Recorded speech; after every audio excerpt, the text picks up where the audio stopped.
Después de esa historia de persecuciones, de tortura, de muerte y de apropiación, vino algo que se compadece con ese perfil de la forma en que Papel Prensa entró en la vida de los argentinos. Queremos mostrarles lo que padecimos hace poco tiempo cuando quisimos ingresar a Papel Prensa. Era la primera vez que el Estado intentaba también participar de una reunión con los socios privados. Vale la pena para ir estableciendo de qué forma el grupo Clarín, Papel Prensa, han impedido el desarrollo de lo que llamamos libertad de expresión en la República Argentina. Este es un documento.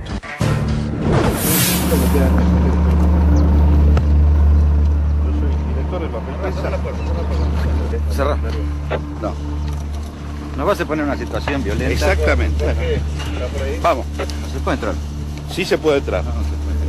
El accionista está autorizando entrar a la prensa. Tenemos que terminar con el oscurantismo. Muchachos, no se pongan en un lugar donde no les corresponde. Lo disculpo todo lo que quiera. Deje ingresar a la prensa. Ingreso a los medios y la gente del directorio que está forzando las puertas. Firmando adentro. El gobierno, Pablo Serioli, aquí se está produciendo una discusión.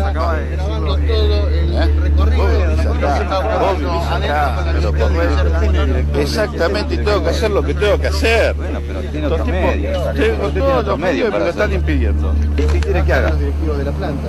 Ahora bien, Listo. Acaban de autorizar. ahora sí.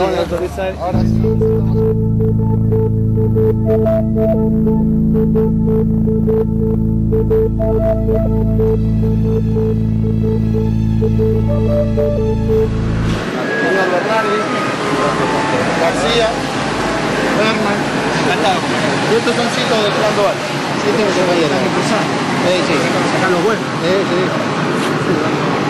Nunca nadie, ni siquiera los medios, pudieron ingresar y ver en realidad el corazón de Papel Prensa, que eso nunca se vio. Durante muchos años no dejaba ni siquiera entrar al secretario general del gremio, por ejemplo, a la planta.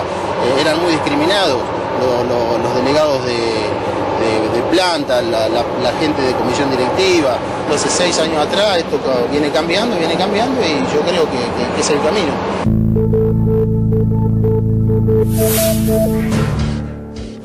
Como vieron, el Estado estaba recién tomando conocimiento de los trabajadores que en parte están también relacionados con el Estado, pero estaba y está aún prácticamente todo en manos de los privados que manejan Papel Prensa, que naturalmente sabemos muy bien quiénes son.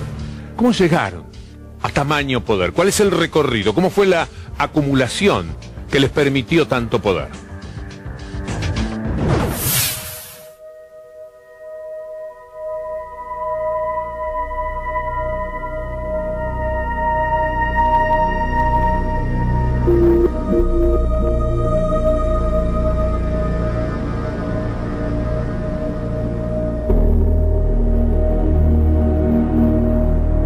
Esto que está acá, esta es la estructura del grupo Clarín. Papel Prensa está acá. No hay ninguna duda que cuando empezaron era Clarín y Papel Prensa. Todo el resto no existía. No es una empresa importante aparentemente Papel Prensa. Miren, empezó con esta y esta. Todo lo demás vino solo. La forma que ha tenido Clarín de convertirse en monopolio es sin duda haberse hecho de la fábrica de Papel Prensa Sociedad Anónima. Esto le ha significado a la empresa a la empresa Clarín, al grupo Clarín, convertirse en dueño de muchos de los diarios, porque lo que hacía era extorsionarlos con la entrega del papel o extorsionarlos en términos del precio del papel o en el momento en que le entregaba el papel. Si uno quiere buscar el núcleo desde el cual un diario importante, pero que no era una empresa enorme como Clarín, se transforma en el grupo económico y comunicacional que soy, tiene que buscarlo también en estas ventajas competitivas que adquirió de una manera secreta y que por lo menos no es legítima. negocio con la Junta Militar que hicieron los 3 diarios, mejor dicho, que querían hacer con 4 diarios, que era también incluida la prensa, y después me enteré que Gain Zapá no quiso entrar en este negociado oscuro que se hizo, fue que a cambio de no publicar los delitos que se iban a cometer, llámese secuestro, llámese desaparición, a cambio de no publicar nada en los 3 diarios, la Junta Militar le permitía el acceso a papel prensa sin poner un peso. Esa es una parte de la historia más conocida, pero ¿hay alguna otra que no ha tenido tanta repercusión cuando se habla de lo que es papel prensa? Hay que remontarse a los tiempos del general Lanusse. El presidente de la Nación está firmando el libro de visitantes de Clarín.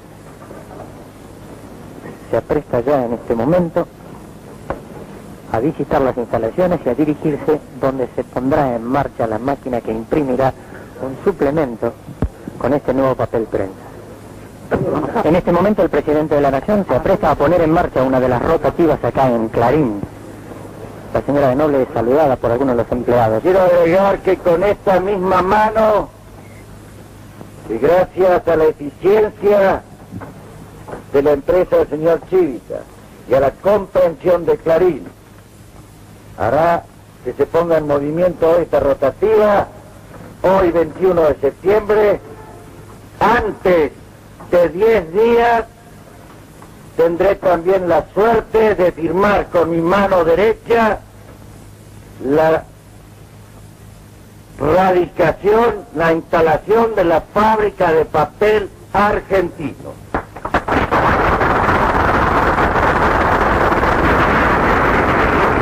La rotativa está funcionando a razón de 50.000 ejemplares por hora. Indudablemente el presidente de la Nación, visiblemente emocionado, al igual que todos nosotros, comprende este momento que resulta para el periodismo argentino y para la industria nacional, como lo es el papel prensa por tanto tiempo esperado. Que el papel que salga de la fábrica y sobre el que ha de escribirse la historia a medida que transcurre, quede asociado a su nombre. Esas inscripciones suelen ser más duraderas que el bronce. Muchas gracias.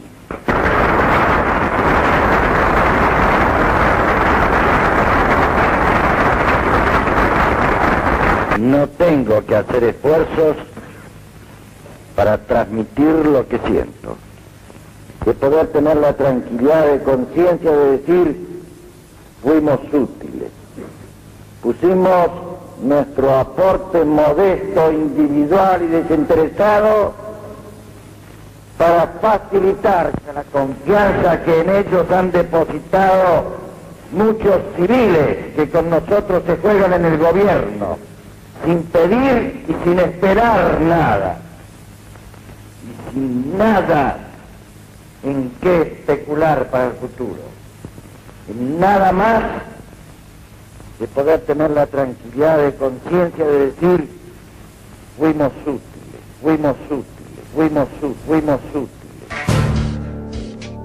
Sorprendida, Lidia. Absolutamente. Bienvenida. Muchas gracias.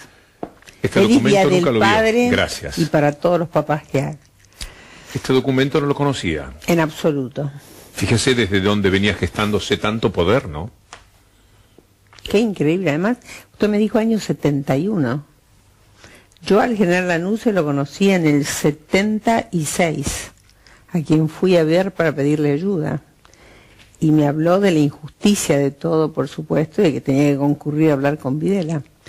Pero estoy totalmente asombrada. Jamás supe de esto que acabamos de ver. Año 76, dice usted. Posiblemente el año más fuerte, más tremendo, más sufrido de toda su historia. Sin duda. Sin duda. Yo justamente lo que quiero en este momento actual, que estamos todos comprometidos igual, ¿no?, es que dejemos de hablar de la parte de la desaparición, torturas, que no fue más que una parte sin duda muy importante que demuestra hoy día y la gente comprende a partir de eso muchas cosas, pero yo quiero hablar desde el asesinato de David Graeber, el 7 de agosto de 1976, hasta el 14 de marzo, donde desaparezco yo. Y antes, una semana antes, había desaparecido el padre de David Graeber y posteriormente desaparecieron su hermano y su madre. En su corazón, Lidia, ¿qué palabra agrega a la muerte o al accidente de David Graeber? Asesinato, como dije antes, sí. 7 de agosto de 1976. A partir de ese momento comienzan una serie de notas en la que seguramente a usted le hacían sentir desde los diarios, desde Clarín y Nación particularmente, todo lo que les iba a pasar. Sí, nosotros pasamos de leer lo lamentable de la desaparición de un gran joven empresario a la extraña desaparición. Lentamente, pero en pocos meses todo esto, la presión de los diarios fue extremadamente fuerte, ¿no? ¿Tú me permitiría, Lidia? Sobre todo más que nada era para los padres más que para mí y para el hermano, porque el tema del judaísmo acá estuvo muy implicado y en ese momento, que después se vio mucho más claramente, pero en ese momento esto era una presión muy muy fuerte. ¿Me permite trazar un perfil de David Graeber a través de Juan Alonso, el periodista de Tiempo Argentino, que es quien más ha profundizado con Cintia Ottaviano todos estos conocimientos, hasta llegar a ser muy revelador? Se me ocurre que lo que conversó usted hace 3 días con el juez Ercolini, en mucho se relaciona a documentos que usted ni se imaginaba que existían, de cómo se preparaban las torturas, por ejemplo, por el general Gallino, con quienes habían sido los compradores, entre comillas, de papel prensa. Permítame, aquí se habla de David Graeber. La apropiación de la empresa Papel Prensa se planeó desde mucho antes. Papel Prensa era un objetivo de la dictadura militar. La dictadura militar y sus socios civiles. ¿A quiénes habían elegido para socios civiles? A un grupo empresario argentino no judío. Es decir, que tenía un criterio netamente antisemita. Esto viene de larga data porque era un viejo enfrentamiento entre lo que fue la Confederación General Económica, integrada por Herbar y Rudy Graeber, y Martínez de Oz. Se abre, señores, un nuevo capítulo en la historia económica argentina. David Graeber era un empresario muy importante que había logrado amasar una fortuna en su trabajo en entidades financieras. Empezó con el Banco Burlingame, también integró el capital financiero que ayudó a Timerman en el diario La Opinión. Fue el primero que trajo, por ejemplo, jeringas descartables a la Argentina.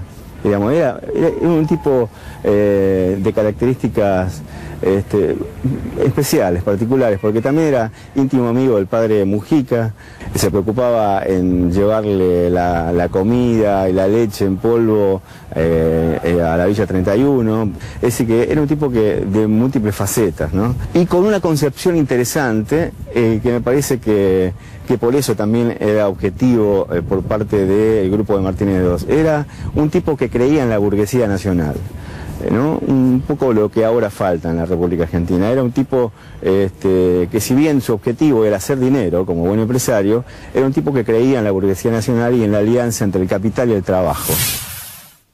¿Era así, Lidia? Era así, sí, sin duda. Era un hombre además que le importaba mucho el arte, la creatividad, colaborar en eso. Efectivamente, cuando el padre Mujica murió, nos regalaron el misario que usaba el padre Mujica todos los días. Eran muy amigos, los dos eran muy deportistas, David también era muy deportista. Era hincha de Estudiantes de La Plata, y entonces trataba de ayudar a todos los jugadores, y etcétera, y mandar a los artistas a la Bienal de Venecia, por ejemplo. Acá hubo una Bienal que fue maravillosa en unos años en Córdoba, que en los años 60, y él colaboraba firmemente con eso, con el Instituto de Itela, producía teatro en el Instituto de Itela, después es una productora de cine, o sea, lo artístico. Recién salió una foto de cuando era realmente muy joven, con todos los cuadros atrás. Empezó a coleccionar pintura a los 14 años.